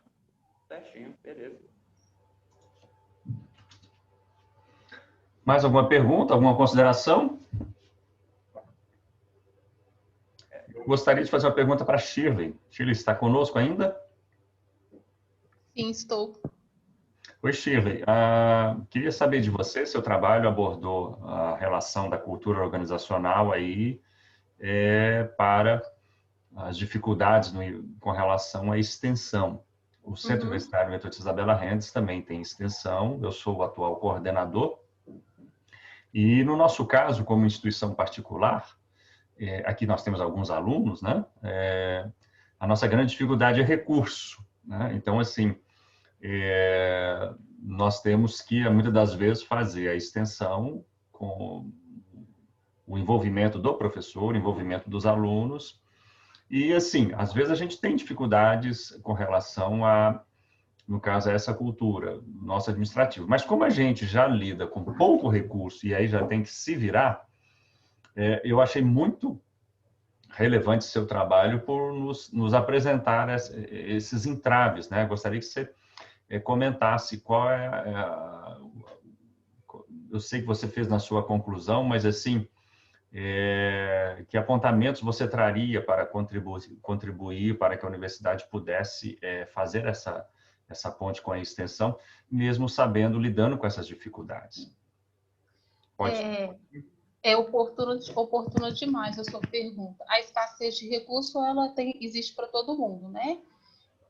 Nas nossas ações de extensão, a gente sobrevive com isso através da intersetoriedade. Então, isso facilita, porque e aí depois eu vou ir para o restante da sua pergunta. Quando se busca, por exemplo, um evento de simulação, que a gente sabe que não tem recurso, então a gente utiliza parceria público-privada. Então, diversos autores participam disso para evitar exatamente onerar tanto o professor financeiramente e a instituição, porque não vai ter recurso nenhum. Se para a universidade privada já é complicado, para a pública é o fim, é muito mais difícil o recurso. Os apontamentos, o primeiro apontamento é que o discente extensionista pudesse ser ouvido do ponto de vista do discente extensionista, porque a grande barreira é a imposição daquilo que tradicionalmente já está pronto. Então, às vezes, isso é identificado e não existe uma intervenção para melhoria, por causa desses diversos fatores. Eu acho que dar voz ao discente é uma das formas melhores e menos custosas que poderia ocorrer. A segunda coisa também que poderia ocorrer é ouvir a sociedade, porque, às vezes, a busca pelo resultado, o publicar aquilo que ele entende como evidência, negligencia alguns outros pontos muito importantes que a sociedade pode e traz junto com o aluno discente, porque a extensão, na grande maioria das vezes, ela é feita pelo aluno sob coordenação de um professor, mas quem está lá na ponta operacionalizando a extensão é o discente. Isso não torna menos importante, não, porque para a formação dele é muito relevante. Mas a sociedade precisa ser ouvida. Então, quando se busca um resultado, obtém-se um resultado que a universidade entende que contribuiu, eu acho que precisaria da sociedade estar ali para discutir aquele resultado, porque aquele projeto precisa melhorar. E aí a sociedade diria, como que eu sou parte de um projeto de extensão e na hora que tem a divulgação eu não estou para contar o meu ponto de vista em relação a isso. Como que eu autorizo meu filho a participar de uma ação de extensão com diversos autores e o meu filho, o professor do meu filho, que é da rede municipal, não está ali para dar a visão dele. Até quando conhecimento que eu busco ser partilhado está tendo voz. Então, eu acho que são apontamentos que nem demanda recurso mesmo. Essa barreira mesmo organizacional é um dificultador muito grande. Mas não deixa de acontecer. A extensão é quase que uma missão, né? Um chamado individual. Perfeito, muito obrigado. Né? Eu também queria fazer uma pergunta para a Sílvia, né? Trouxe aí para a gente essa abordagem do direito, né? Eu acho que a pandemia, ela nos envolve a todos, né? E, Sílvia, queria que você comentasse. Eu tenho uma disciplina que eu faço de antropologia, né?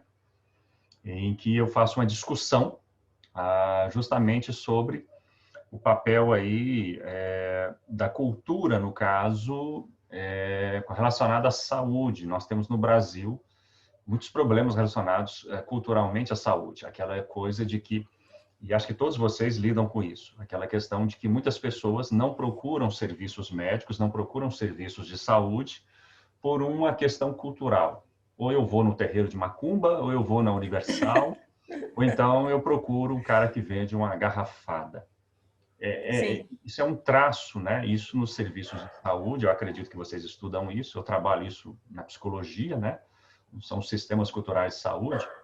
E eu faço uma abordagem dessa cultura com a cultura de negação que se instalou no início da pandemia, principalmente, né? Aqui não há problema a gente falar pelo nosso presidente, por setores. E aí isso deu lugar, né, ao dilema, que não deveria ser dilema: a gente salva a saúde ou a gente salva a economia?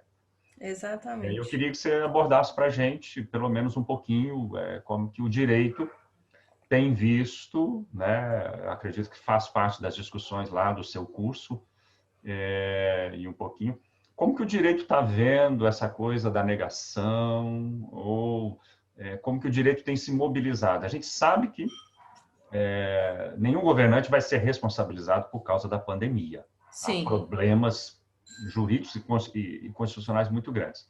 Mas, ao mesmo tempo, ontem, um governador passou o processo de impeachment, né, relacionado à corrupção, e também aí muito por conta, né, dos problemas que o Rio de Janeiro teve. Eu queria que você falasse um pouquinho ali do que está acontecendo lá no seu curso, o que os professores estão falando, já que você trouxe essa abordagem jurídica, e acho que a nossa banca foi muito rica por causa disso, por causa aí as questões da extensão, as questões que foram colocadas aí pelos alunos. Eu queria que você falasse um pouquinho para a gente aí como é que vocês estão recebendo isso lá no direito. Tá. Em primeiro lugar, eu quero agradecer, né, novamente a oportunidade de falar. Aparecido já foi meu professor, não sei se você lembra de mim, mas eu lembro muito dele. Desculpa, professor. Porque ele tem muitos alunos, né? Mas ele foi meu professor aí lá no começo do curso, lá atrás. Lembrança não é uma boa qualidade minha. Não, mas o importante é que você marcou aí como professor, né? Um professor que sempre fez bons apontamentos políticos, né? Sempre abriu bem a mente da gente nessa questão de vislumbrar o todo da coisa, né? Porque aqui eu vejo assim, eu pontualmente, né? Como bacharel de Direito, recém-formada, e tudo que eu vivenciei aí nos 5 anos de Isabela, mudou muito a minha relação como pessoa mesmo, a minha visão de mundo. Eu entrei uma Sílvia no Direito e saí outra Sílvia, né? Saí uma mulher muito mais aberta para o conhecimento, muito mais ciente da questão política do meu país. A gente está num momento que a gente precisa parar de achar que política é Atlético e Cruzeiro, que existem 2 times, né? E precisa ver as coisas com seriedade, né? O país como um todo, ele precisa parar com essa política do bandido de estimação, né? Eu mando prender se não for do meu lado. A gente tem que parar com isso. Fez errado, tem que sofrer sua sanção penal e pagar pelos crimes cometidos.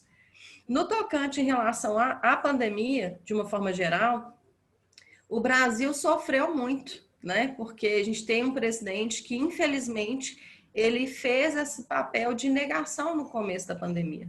Ele teve vários comportamentos, né, não condizentes com as orientações da Organização Mundial da Saúde. Ele fez aglomerações, ele saiu sem máscara, ele abraçou pessoas.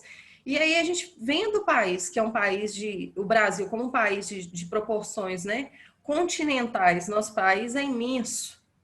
Uma grande parte da população, infelizmente, ainda não tem acesso ao mínimo de estudo, de conhecimento, de cultura, são pessoas muito simples. A partir do momento que o presidente vai para a rua como se a doença não existisse, ela passou a não existir realmente para uma gama muito grande de pessoas, né? Infelizmente, isso foi transmitido aí no número absurdo de mortes que nós tivemos. Então, assim, eu acho que foi uma postura totalmente irresponsável, que ele está tentando remediar até hoje e que não cola mais, né? Todo mundo já viu que ele seria mais nobre falar, olha, eu errei e daqui para frente vamos caminhar de maneira diferente, né? Assim, dentro do direito, saindo um pouco dessa questão do político e falando dentro do direito, o direito é aquela coisa maravilhosa que é pragmática, né? O direito é pragmático. Ele não vai discutir se a postura do presidente foi certa ou não. Ele vai trabalhar com as leis que são sancionadas, né? A gente teve essa lei aí, que foi o projeto 1179, proposto de forma brilhante pelo senador Anastasia. Quem tiver curiosidade de ler, eu fiquei muito orgulhosa, porque ele é mineiro, né? Assim como acredito que quase todo mundo que está aqui, e foi um apontamento muito bom. Foi feito já no início da pandemia, tem vários tocantes que foram, de maneira assim, bem interessantes tratados. Eu acho que talvez o ponto que fala de suspender as liminares, né, de despejo, talvez se tivesse sido criado com um pouco mais de esmero ali, a gente tivesse conseguido resguardar as pessoas mais carentes e que precisavam dessa medida protetiva. Foi uma pena isso ter sido vetado. Mas quem sabe aí no novo estudo ele apareça de uma maneira que dê um pouco de segurança para os locadores, né? Mas que os inquilinos também não fiquem numa situação aí de total desespero. O direito está trabalhando com essa lei 14.010, né? Para tentar fazer as conciliações possíveis. Uma área que se viu bem dentro, que serve muito de exemplo, eu acho que foi a área que mais seguiu essa lei e que mais segue os apontamentos que surgem, é a área dos eventos, porque está diretamente ligada à questão das aglomerações. Muitas vezes o produto que vai ser servido numa festa, num evento, ele vem de fora do estado, então tem a questão de se essa lavoura está funcionando ou não, se quem embala isso, se está funcionando ou não. Então, assim, mudou o cardápio do que ia ser servido, mudou a data, mudou a forma, tudo mudou. E as pessoas estão tendo que fazer como se fosse uma conciliação das vontades e das possibilidades para cumprir os contratos. Isso, para mim, é uma coisa que é muito interessante, porque eu sou uma pessoa do direito que acredita muito na conciliação e na mediação. Eu acho que a questão do embate jurídico, de uma forma muito dura, como a gente vê nos filmes americanos, né? Eu acho que ele já teve o seu tempo de vida, o seu tempo de missão na Terra, e esse tempo já foi. A gente tem que ter uma mente mais aberta, não dá mais para lidar só com o lucro pelo lucro, né? Tanto pela parte de quem contratou o serviço, quanto pela parte que vai entregar, de quem vai entregar. E essa pandemia realmente ela coloca o operador do direito numa situação de estudar, uma situação de estudo constante, já é prática do direito o estudo, mas nessa situação específica da pandemia, sempre tem emenda, sempre tem medida provisória, sempre tem o governo, cada cidade tem uma ponderação diferente do Covid. Então, a cada cliente que ele vai atender, ele tem que ler como aquela cidade está agindo dentro da questão da pandemia, né? E acho assim que está sendo muito rico para o direito esse momento de pandemia. Acho que as pessoas da área do direito que realmente se empenharem em entender como que a pandemia está mudando a sociedade, vai mudar daqui para frente, porque eu acredito fielmente que nós nunca mais seremos os mesmos. Espero que essa seja o grande benefício trazido por uma catástrofe, né, tão grande quanto tantas vidas perdidas. Então, acho que esse vai ser o benefício, vai ser a questão de ter um olhar mais aguçado, mais primoroso. Acho que os juízes, os legisladores, todo mundo que passa pela esteira do processo jurídico vai ter uma nova postura, sabe? E dentro dessa nova postura, eu acredito que a mediação e a conciliação desses conflitos vai ter um papel realmente diferenciado. Ok. Muito obrigado. Mais alguma pergunta, agradeço. alguma consideração? Ok. Quero agradecer muito a participação de todos vocês. Obrigado aí por fazerem parte, né? Os discentes, né? Os professores que orientaram os trabalhos, a presença da Shirley, né? Da Federal. Acho que tem também um colega aí da Estácio, né? Eu esqueci o nome dele. Obrigado pela presença de todos vocês que tornaram possível o nosso congresso, né? Acreditamos que agora poderá ser uma tendência, porque os congressos demandam deslocamento dos pesquisadores. Convidar vocês mais uma vez para a palestra de hoje à noite, de encerramento, a respeito de inovação e startups. E, principalmente, né, eu estou convidando na expectativa de que, no ano que vem, nós teremos, de algum modo, superado, pelo menos atualmente, as dificuldades relacionadas à pandemia, e provavelmente aí retomaremos o nosso congresso de modo presencial. Então aí será a oportunidade da gente se rever, tomar um café, né, e apresentar ali os nossos resultados da nossa pesquisa, da nossa extensão, né, da nossa atividade acadêmica. Então eu deixo aí esse meu muito obrigado a todos vocês. Estou compartilhando lá no YouTube. Agora ou até amanhã, assim que eu subir esse último vídeo, eu mandarei para a relação de todos os participantes os links, caso vocês aí queiram acessar. Os certificados a gente já inicia a partir de segunda-feira o envio, e os trabalhos, os anais estão bem adiantados, a gente espera que em 30 dias no máximo eles estejam totalmente disponíveis online também. Meu muito obrigado a todos, um grande abraço. Tenho aí um excelente fim de ano, né? Tá longe ainda, vou ter que trabalhar muito, né? Mas a pandemia está dando esse desgaste tão grande na gente, emocional, né? E também físico, que a gente fica sonhando aí com recesso e com descanso. Tem um pequeno recesso aí chegando de outubro, e que vocês continuem bem, não só na saúde, mas também emocionalmente. Perfeito? Perfeito. Obrigado, professor. Muito Um abraço. Muito obrigado a todos. Obrigado.